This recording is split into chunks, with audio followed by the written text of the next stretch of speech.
23년도 소방위 승진시험 시작해보도록 하겠습니다. 자, 첫 번째 문제는 5번 문제입니다. 재해 발생 이론 중에 하인리 이론과 버드 이론을 설명한 것으로 옳지 않은 것은 우리 하인리 이론은 최초 도미노 이론입니다. 그래서 구도미노 이론이라고 표현을 할 수도 있고요. 버드 이론은 플랭크 버드가 만든 이론이죠. 그래서 얘를 신도미노 이론, 최신 도미노 이론 이렇게 해가지고 두 가지를 비교하는 문제들이 나올 겁니다. 첫 번째 지문부터 가보도록 하겠습니다. 저해 부족, 기본 원인, 직접 원인, 사고, 재해 손실 이렇게 5단계로 설명한 것은 버드의 재해 연쇄 이론이다. 우리가 연쇄, 도미노 똑같은 맥락이라고 보시면 됩니다. 그래서 연쇄 이론, 도미노 이론 똑같은 이론이라고 보시면 되겠습니다. 여기서 버드 씨는요, 기본 원인과 직접 원인을 사용해서 이렇게 단계를 만들었습니다. 특히나 여기서 중요한 거, 버드가 재해 발생을 방지하기 위해서는 무조건 어떤 단계를요?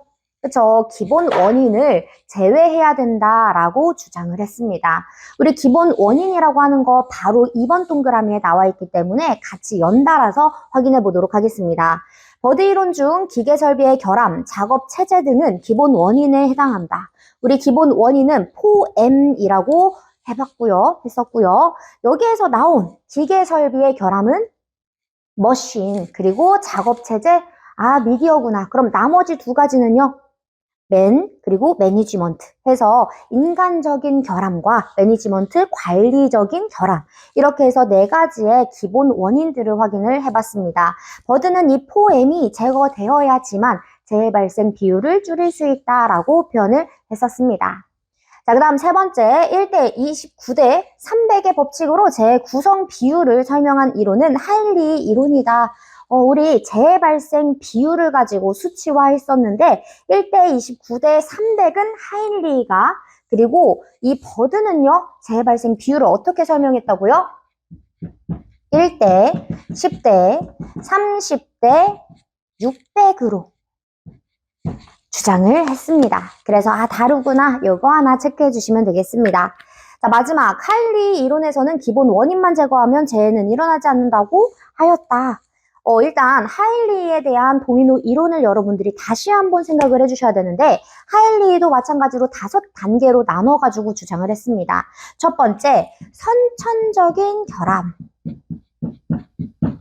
두 번째, 개인 결함. 세 번째, 불안전한 상태 및 행동. 그래서 불안전한 상태 및 행동, 직접 원인이 바로 여기에 들어간다고 보시면 되시고요. 마지막이 이제 사고, 재해 이렇게 쭉 나열이 된다고 보시면 되겠습니다. 이렇게 해서 5단계로 우리가 나눠봤어요. 이게 바로 하인리에 대한 도미노 이론이구나 라고 체크를 해보실 수가 있고요. 선천적인 결함에는 유전적 결함도 있을 수도 있고 아니면 사회 풍습적인 사회적 결함도 있을 수가 있습니다. 네, 이때는 하인리다. 그러면 어떤 것을 제거해야지만 재해 방지를 할 수 있다라고 주장을 했을까요? 네, 하인리는 불안전한 행동 및 상태를, 즉 직접 원인을 제거해야지만 얘는 결함을 줄일 수 있다. 우리 사고를 줄일 수 있다라고 표현을 했었습니다. 그래서 4번째가 틀렸구나 라고 생각을 해주시면 되겠습니다. 하인리는 불안전한 행동과 상태, 그리고 버드는 기본 원인. 각각 이 제거를 해야 된다고 주장하는 단계가 다르기 때문에 여러분들은 비교하시면서 확인을 해주시면 되겠습니다. 두 번째는 7번입니다. 분진 폭발에 관한 설명으로 옳지 않은 것은 이렇게 분진 폭발에 대해서 문제가 나오는 경우에는 분진 폭발과 가스 폭발을 비교해서 나오는 경우가 굉장히 많습니다. 그래서 1번 지문 혹은 2번 지문 이런 것들에 초점을 맞추시면서 가스 폭발과 비교하시면서 확인을 해보심이 좋을 것 같습니다. 먼저 첫 번째, 연소 속도나 폭발 압력은 가스 폭발과 비교하여 작으나 우리 여기서 하나 체크해 볼 수 있죠. 가스 폭발이라고 하는 것은 이 가연성 가스가 일시에 빵 하고 폭발하는 현상을 얘기하고, 분진 폭발이라고 하는 것은 작은 분진들이 떠돌아 다니면서 폭발을 합니다. 근데 이때 이 폭발 앞은 가스보다는 떨어질 수 있겠지만 계속적으로 연차 폭발하기 때문에 발생하는 총 에너지는 분진 폭발이 조금 더 크다라고 생각하시면 되겠습니다. 그래서 연소 속도나 폭발 압력은 누가요? 가스 폭발이 더 높은 게 맞고 분진이 더 낮구나. 되셨죠? 그렇기 때문에 연소 시간이 길고 에너지가 커서 파괴력과 타는 정도가 크다. 총 에너지 방출되는 양을 얘기하고 있습니다. 즉 발생하는 총 에너지는 가스 폭발의 수백 배이고 온도는 2000에서 3000도씨까지 올라간다. 네, 그래서 맞는 지문이다. 체크해 주시고요. 여기서 또 MIE는 우리 최소 점화 에너지는 누가 더 크냐라고 물어보는 경우도 있습니다. 그때는 분진 폭발이 조금 더 크다. 즉 가스 폭발이 더 잘 쉽게 일어난다라고 생각을 해주시면 되겠습니다. 자, 두 번째, 최대 폭발 압력 상승 속도는 입자의 크기가 작을수록 증가하는데 이는 입자 크기가 작을수록 확산과 발화가 쉽게 일어나기 때문이다. 우리 여기에서 크기가 증가한다라는 말과 똑같은 표현으로서 비표면적이 커졌다라고 보실 수가 있습니다. 비표면적이 커졌다라는 것은요, 산소와 결합할 수 있는, 즉 접촉할 수 있는 면이 많아졌다라는 말과 동일하기도 합니다. 이 입자 크기가 작다 그러면 아무래도 휘발성이 더 커지겠죠. 날아다니는 성질이, 즉 부유하는 성질이 훨씬 더 커질 거고요. 그래서 확산이 잘 된다라고 표현을 하는 거고, 비표면적이 커질수록 산소와 결합을 더 잘 할 거기 때문에 발화도 쉬워지는구나. 네, 그래서 두 가지 하나 체크해 주시고, 세 번째, 폭발성 분진의 종류 중에 금속류에는 띠리리, 목질류에는 이런 것들이 있다. 우리 전부 다 금속 분 얘기하고 있고요. 목질류에서도 분진들을 얘기하고 있구나 하나 체크해 주시고, 네 번째 바로 넘어가 보도록 하겠습니다. 입자 표면이 공기에 대하여 활성이 있는 경우 폭로 시간이 짧아질수록 폭발성이 낮아진다. 우리 요 앞에 있는 문장은요, 단순히 얘는 산화 결합을 할 수 있는 가연물이다 라고 그냥 조건에 나온 거고요. 이때 폭로 시간이 짧아질수록 폭로 시간이라고 하는 것은 노출 시간을 얘기합니다. 그래서 실제로 지문에 노출 시간이라고 표현이 될 수도 있습니다. 요거 하나 체크해 보시고, 노출 시간이 짧아질수록, 아니죠, 길어질수록 폭발성은 낮아진다라고 표현을 해주셔야 됩니다. 마치 완전 산화물질이 연소가 되지 않는 것처럼, 예를 들어서 우리 철이 공기 중에 노출이 되었어요. 그러면 산화철이 되겠죠. 이 산화철은 연소할까요? 연소하지 않습니다. 왜냐? 이미 산화되었기 때문에. 네, 그런 개념과 같은 맥락이라고 확인해 주시면 되겠습니다. 세 번째 8번입니다. 위험물의 연소 특성에 관한 설명으로 옳은 것만을 모두 고른 것은, 첫 번째 지문부터 가보도록 하겠습니다. 정린은 연소 시에 오산화인의 휜 연기가 발생한다. 우리 정린이라고 하는 애는 적색인을 얘기하는 거죠. 그러니까 피가 들어가 있는 이 분자식을 가지고 있는 위험물이구나 라고 생각을 해주실 수가 있고요. 정린이라고 했을 때에는 몇 류 위험물에 속할까요? 2류에 속한다라고 보실 수가 있겠습니다. 그래서 황정류, 지정수량 100kg.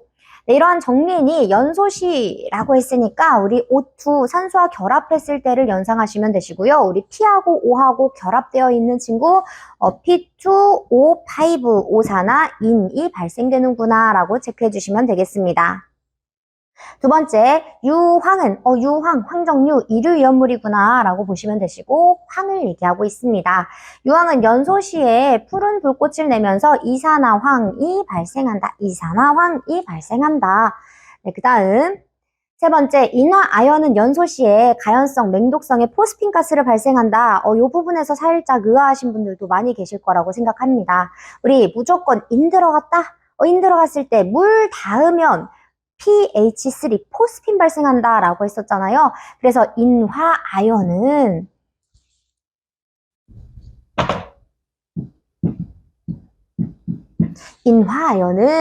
우리 물과 닿았을 때 물 H 성분에 의해서 pH3 이렇게 포스핀 가스가 나온다라고 보실 수가 있겠습니다.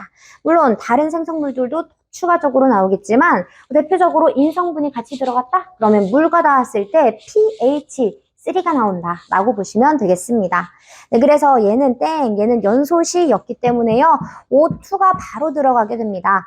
그러면 여기에서 P하고 O, 오산화인 발생하겠구나 이런 것들을 추측을 해보실 수가 있으실 겁니다. 네, 그래서 얘는 X.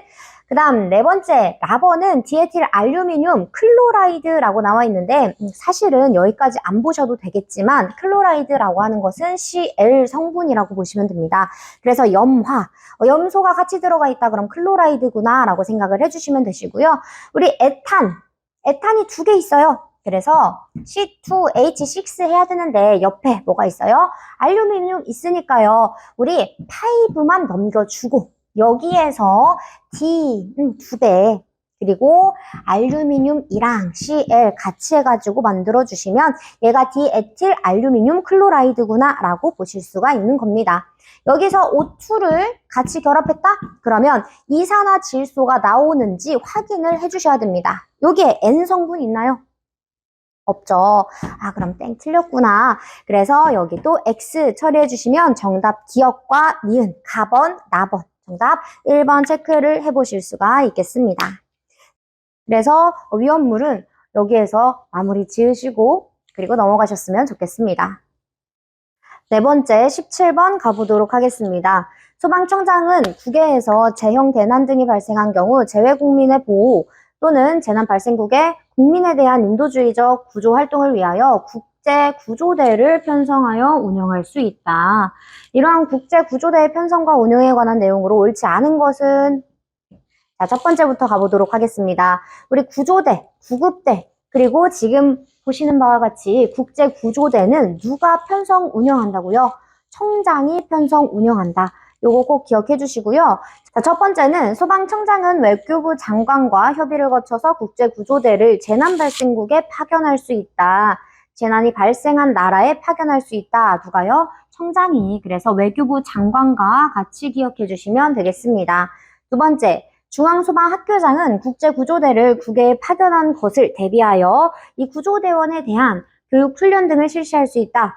우리 전부 다 청장이 실시한다. 그래서 이 교육마저 청장이 실시할 수 있다라고 체크를 해주셔야 되겠습니다. 따라서 정답 2번 체크해 주시면 되시고요. 세 번째, 국제구조대의 편성, 파견, 교육, 훈련 및 국제구조대의 귀국 후 건강관리와 그 밖에 필요한 사항은 대통령령으로 정하고 장비는 어떤 령으로요? 행안부령으로 정해진 장비를 구비해야 한다. 그래서 3번과 4번에 관련된 내용들은 전부 다 동일하다고 보시면 되겠습니다. 우리 구조대, 구급대, 그리고 지금 국제구조대, 그 외에도 항공대도 마찬가지로 그 관련된 기준들을 전부 다 대통령령으로 정하고 장비만 행안부령으로 정하는 장비를 구비해 놔야 된다. 여기까지 같이 연결하여 확인해 주시면 되겠습니다. 자, 이제 마지막 문제 18번 문제 시작해 보도록 하겠습니다. 다수 사상자 발생 현장에서 호흡이 없는 30대 남성의 기도를 다시 개방했더니 숨을 쉬기 시작했다. 이 환자의 스타트 분류법으로 옳은 것은? 자, 우리 스타트 분류법이 뭔지 정확하게 배우지는 않았습니다. 그렇지만 지문을 보아하니 환자들에 대한 중증도 분류 방법이구나 라고 하는 것을 추측을 해볼 수가 있겠습니다. 이 환자가 보행을 할 수 있는가 혹은 숨을 쉴 수 있는가 등으로 만들어진 하나의 분류표라고 생각을 해주시면 좋을 것 같습니다. 자, 여러분들은 응급이 아니다 라고 하신다면 여기에서 긴급인지 응급인지 이런 것들을 체크를 해주시고 넘어가시면 될 것 같습니다. 지금 일단 문제 자체에서의 조건은 호흡이 없다가 갑자기 숨을 쉬기 시작했다. 아, 그러니까 이 환자는 굉장히 위급한 상황이구나. 그래서 수분 내에 치료를 해야 되는 상황이기 때문에 긴급이구나 라고 체크를 해주실 수가 있겠습니다. 숨을 쉬지 않고 우리 20분 이상이 넘어갔다라고 한다면 어떤 환자로 분류가 될까요? 네, 지연 환자로 분류가 됩니다. 여기까지만 확인을 해보시고 넘기시면 됩니다.